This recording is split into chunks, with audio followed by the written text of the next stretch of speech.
Hi guys, good day. So in this video, we will discuss the concepts and topics with regards to your chapter 20 entitled Agriculture. Okay? So what is the related standard with regards to this topic?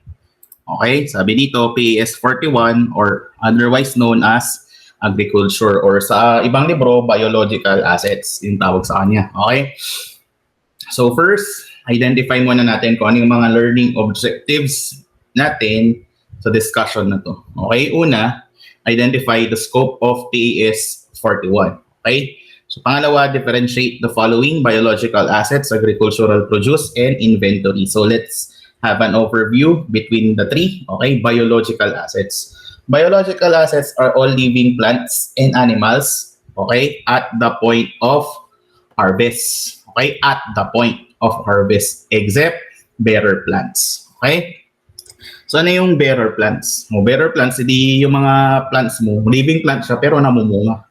So therefore, okay, sabi natin, ang biological asset daw, living plants and animals except yung bearer plants. So yung bearer plants, hindi pala siya part ng biological asset, although living plant siya.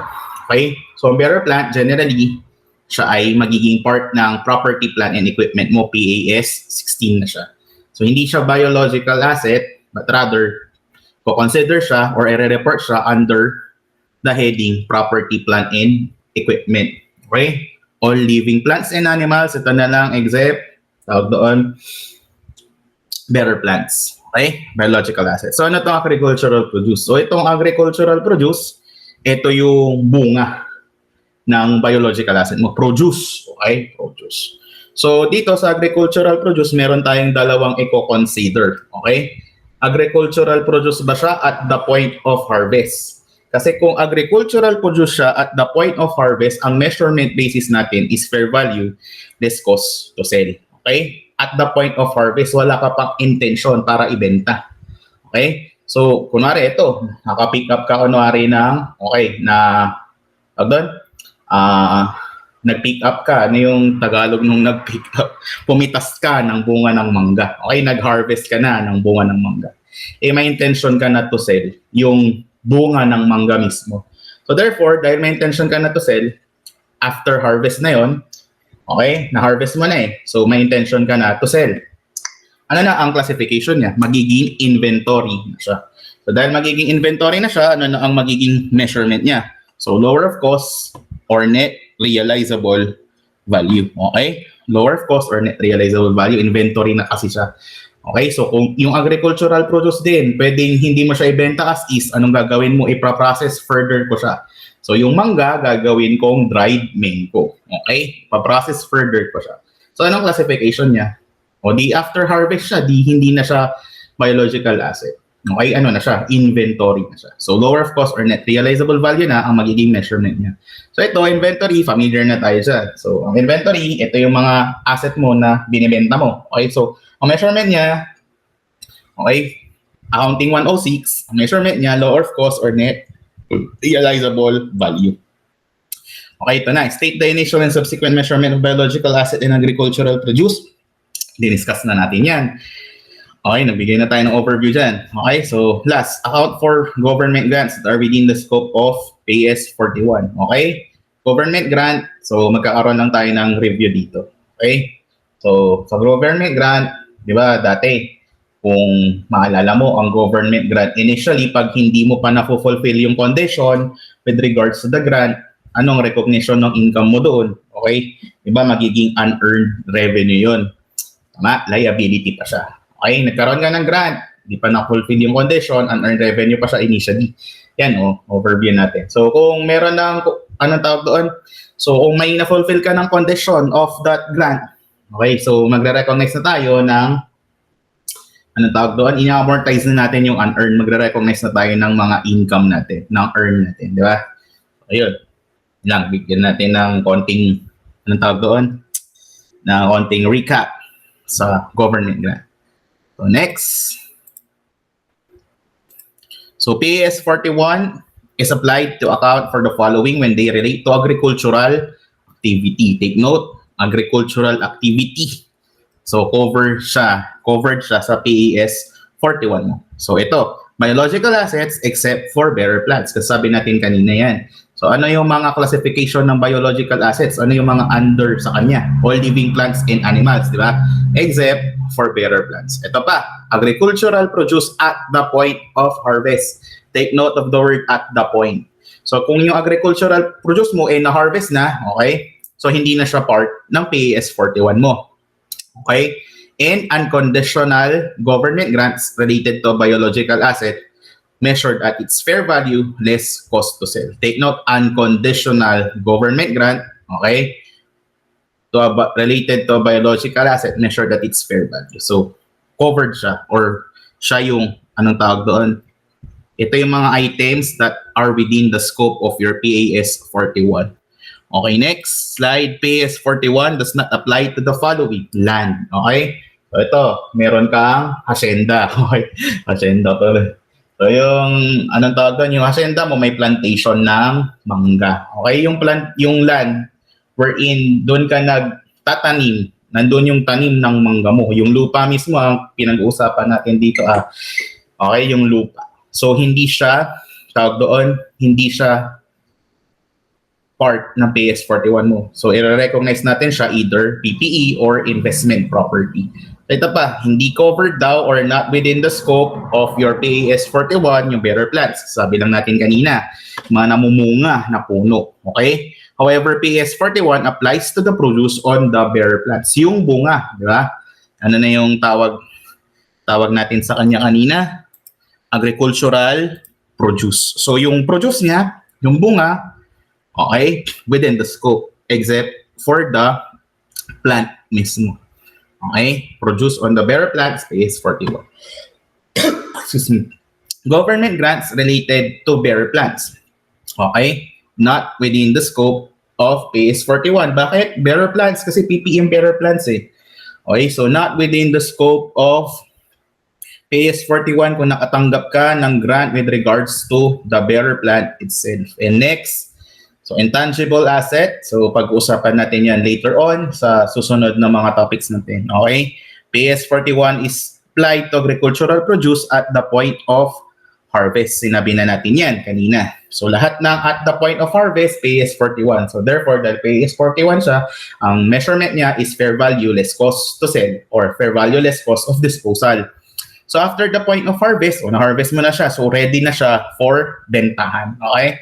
So, PAS2, inventories or other applicable standard is applied. Yun. Ready na siyang pambenta eh. Okay, so harvest mo na siya, pambenta na, so hindi na siya PAS 41. Ano na siya? PAS2 na siya. Okay, next. Nature of asset. Living animal or plant. Okay? Pag living plant or animal ka, biological asset ka pa. Except bearer plants, PAS 16. Kasabi natin yan kanina. Unprocessed, harvested product. Hindi pa na-process. So, agricultural produce, PAS 41. Okay? At the point niya na, so pag after the point of harvest, yung agricultural produce mo, inventory na siya. Okay? So, next. Ito, yung living baka, biological asset. Kung makikita mo tong graph na to, yung buhay na baka, biological asset. Yung patay na baka, agricultural produce na siya. Okay, na yung agricultural produce, pwedeng ibenta mo siya as is karne ng baka o kaya i-process further mo siya. Okay, pwedeng gawin mo siyang corned beef. Okay, so inventory na siya. Okay, next. Consumable versus bearer biological asset. So meron tayong dalawang klase ng bearer plant. Ito na lang yung namumungan na lang na plant. Is either consumable siya or bearer. So what is the difference between the consumable, anong tawag doon, consumable and the bearer plants? See, consumable muna tayo. Those that are to be harvested as agricultural produce or sold as a biological assets. Anong intention mo doon sa bearer plant? Okay? Hindi ko ibebenta yung bunga. Anong ibebenta ko? Yung plant, yung puno mismo. Kaya sabi dito, example, timber. Okay?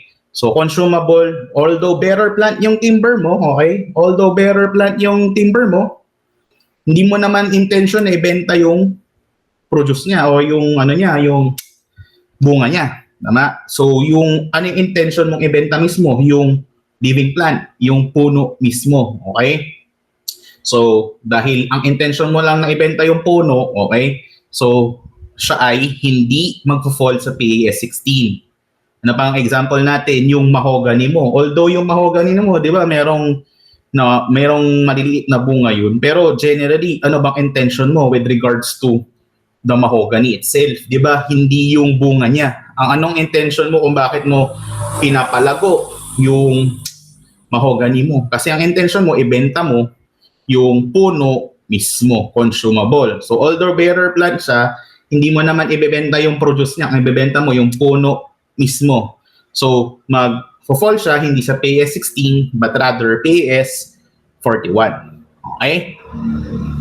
Ano pang example ng consumables natin? Mais. Okay? Although bearer plant yung mais mo mismo, yung plant ng mais mo mismo, di ba? Pag hinarvest mo naman kasi yun, di ba tatanggalin mo na yung plant mismo. Hindi mo naman talaga kukunin yung mais lang, yung bunga lang, di ba? So, ano nang tawag doon? Wala nang kwenta. Yung plant mismo ng mais. So, therefore, consumable siya. Kasi hindi mo na magagamit on the long term yung plant mismo ng mais. So, isang example ng consumable bearer plant natin, yung mais mo. Di ba? Consumable. So, although bearer plant, yung plant na mais ko, ulitin natin, although bearer plant yung plant ng mais ko, ang tawag doon, yung plant niya mismo, hindi ko na nga siya magagamit in the long run, in the future. So, anong intention ko sa kanya? Tawag doon, benta agad. So, consumable siya. So, hindi siya, although bearer plant siya, hindi siya magpo-fall sa PAS 16. Magpo-fall siya kay PAS 41 kasi nga, consumable siya. Wala nang use yung anong tawag doon, wala nang use yung plant mismo in the future kasi ano pa, palay, di ba? Pwede rin yung palay, di ba? After you harvested the palay, wala nang kwenta yung plant mismo nung palay, di ba? Hinarvest mo lahat, pati yung plant mismo. So, consumable din siya. So, PAS 41 din yun. Tama, palay.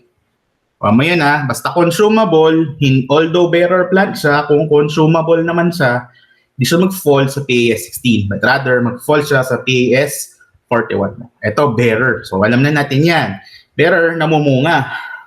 So, anong intention mo? Hindi ibenta yung puno mismo or yung plant mismo. Ang intention mo, ibenta yung produce ng plant mismo. So, dahil yung produce lang, so, may intention ka na, ano tawag doon, so, wala kang intention na ibenta yung lumber mismo, okay, hindi siya consumable, bearer plant siya.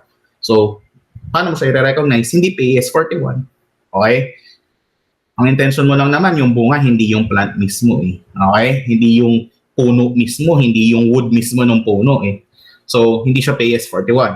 PAS 16, yung bearer plant. Pero yung bunga niya, PAS 41. So, ito, sabi niya daw, PAS 41 applies to both consumable and bearer animals. So, consumable and bearer. However, PAS 41 only to consumable plants but not to bearer plants. Okay? So, alam mo na yung difference ng consumable at bearer plant. Although yung consumable, dikin natin, nagbe-bear siya ng fruit, hindi mo naman intention ibenta yung fruit. Ang intention mo lang, ibenta yung plant mismo. Ito pa, consumable.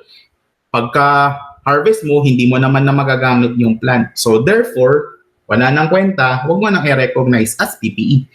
Lahat na consumable. So, PAS 41 siya. Okay, sana clear tayo dun na. Next. So, mais plant. Okay, annual crop. Consumable siya. Sinabi na natin yan kanina. Kasi pagka-harvest mo, tanggal na lahat ng plant mismo. Okay? So, hindi na siya magbe-bear fruit. So, lahat na i-recognize mo siya PAS 41. Ito, mango tree. Yung bearer plant mismo, yung mango tree, PPE. Pero yung bunga, PAS 41. Okay? Clear tayo na. Next. Agricultural activity. Ano daw itong agricultural activity? PAS 41 applies to biological assets, agricultural produce, and government grants only when they relate to agricultural activity. What is an agricultural activity? It is the management by an entity of the biological transformation of biological assets for sale into agricultural produce or into additional biological assets. So na tong agricultural activity, ito yung process na kung saan pinapalaki mo yung plant or animal, di ba? Animal talaga. Pinapalaki mo yung hayop o kaya yung plants. So agricultural activity, kung paano mo siya pinapalaki or kaya kung paano mo siya inaalagaan, yun agricultural activity. Bakit ko inaalagaan? Kasi ibebenta ko siya eventually. Bakit ko inaalagaan? Kasi yung produce niya, ibebenta ko eventually. O yan, agricultural activity. So next, common features of agricultural activity. Ito, capability to change, management of change. Ito ay puros theory na lang. Measurement of change. So capability to change, living plants and animals are capable of biological transformation. Okay. So ano to management of change? Management facilitates biological transformation by enhancing or at least stabilizing conditions necessary for the process to take place. Measurement of change, no change in quality or quantity brought about by biological transformation is measured and monitored as a routine management function. Basta agricultural activity, ito yung sinabi na natin kanina, kung paano mo inaalagaan, pinaprocess, okay, yung biological asset mo, agricultural activity. So ito, next, recognition. A biological asset or agricultural produce is recognized when the entity controls, it is probable, the fair value can be measured reliably. Alam mo na yan, basic accounting. Hindi, CFAS mo pa lang, alam mo na yan, di ba? So generally, para ma-recognize sa an asset, ito, may control ka. Probable na merong future economic benefits that will flow. So pare-pareho lang mga yan. Para yung generally, lahat ng assets mo, ganyan yung recognition niya, di ba? Merong control, may probability that future economic benefits will flow and can be measured reliably. Meron siyang cost. Tama? Measurement. So a biological asset should be measured on initial recognition and at the end of its reporting period at its fair value less cost to sell. Take note, hindi siya initially measured at cost. So initially measured siya at fair value less cost to sell. Initial and subsequent. Fair value less cost to sell or cost of disposal. So ano naman yung measurement ng agricultural produce? Diniscuss natin to kanina. Harvested from an entity's biological assets shall be measured at its fair value less cost to sell at the point of harvest. Okay, so at the point of harvest, biological asset pa siya. So fair value less cost to sell or cost of disposal at the point of harvest. Okay, next. So ito, next. So, such measurement is the cost at the date when applying or another applicable standard. Okay, so fair value less cost to sell at the point of harvest. So, after na-harvest mo na, giging lower cost or net realizable value na yung measurement. Anong basis mo ng cost? Di yung previous classification niya or yung previous cost niya, which is the fair value less cost to sell at the point of harvest. Okay? So next, measurement, continuation of biological assets measured at cost less accumulated depreciation and accumulated impairment loss if the fair value of the biological asset cannot be measured reliably on initial recognition. Ito, take note. Generally, initial measurement natin ng biological asset, initial and subsequent measurement is fair value less cost to sell or fair value less cost of disposal. Kaya lang, paano kung hindi ko ma-identify kung magkano yung fair value? Wala sa problem, hindi ko mahanap yung fair value. Okay, paano mo daw siya i-measure? Cost less accumulated depreciation and accumulated impairment losses. Okay, so parang PPE lang siya, di ba? Cost less accumulated depreciation and accumulated impairment loss. Pag walang fair value. Pero ito, take note, initial measurement niya talaga, fair value less cost to sell. Di ko ma-identify yung fair value niya. Ito, cost less accumulated depreciation and accumulated impairment loss. Okay, next. Slide number 14. Definitions, fair value, cost to sell, cost to sell. Alam na natin to lahat. Okay? So, yan. Cost to sell, yung mga ginastos mo kung ginastos mo sa pambenta ng biological asset. So, dito cost to sell do not include transport cost, advertising cost, income taxes, and interest expense. Bakit? Subsequent na yan, di ba? So, hindi na siya nare-recognize. Expense, ang tawag doon, expense as incurred na yung mga yan. So, if location is characteristic of the biological asset, the price in the principal market should be adjusted for the transport cost. Next, gains and losses. Okay, generally, ang biological asset is nire-recognize natin at fair value less cost to sell.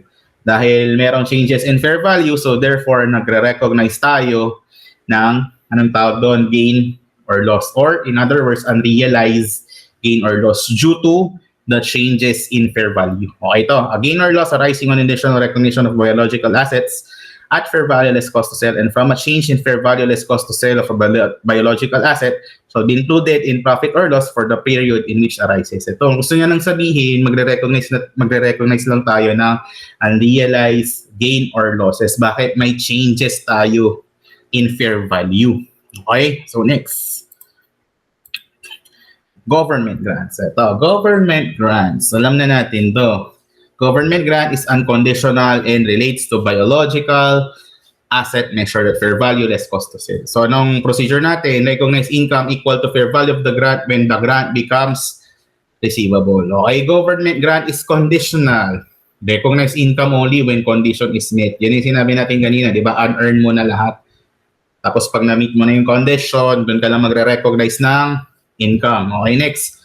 Government grant relates to biological asset measured at cost. Account for the grant under PAS 20. Next, government grant is conditional, but a portion of the grant is retained according to the time that has elapsed. Yun, recognize income using the straight line method. Ginawa na natin yan last time sa government grants mo.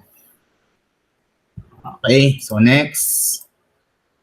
Encourage disclosures. So, anong dinidisclose natin? Disclose the following information, discouraged but not required. Okay, encourage but not required. Consumable and bearer, disclosure of consumable and bearer biological assets, disclosure of mature and immature. Okay, take note, encourage but not required. Okay, so next. Number 3, disclosure of breakdown from changes in fair value less cost to sell. So dito magko-compute tayo sa disclose. Ito required yung breakdown daw ng unrealized gain and losses natin due to the changes in fair value. Bakit nagkaroon ng change? It's either nagkaroon ng price change. Okay, nagbago yung presyo dahil ay nagbago yung amount kasi nagbago yung presyo sa market. O kaya nagbago yung presyo kasi lumaki yung produce ko. Okay, lumaki yung animal ko, yung inalagaan kong hayop, physical change. Okay.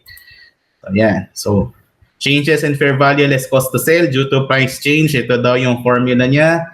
So, mamaya bigyan natin ng example.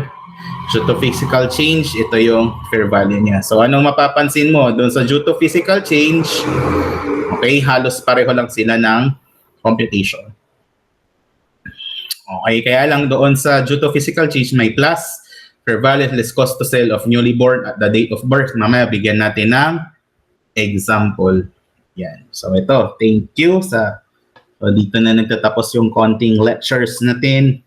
So in the next video, didiscuss naman tayo ng problems dun sa libro natin. So thank you so much.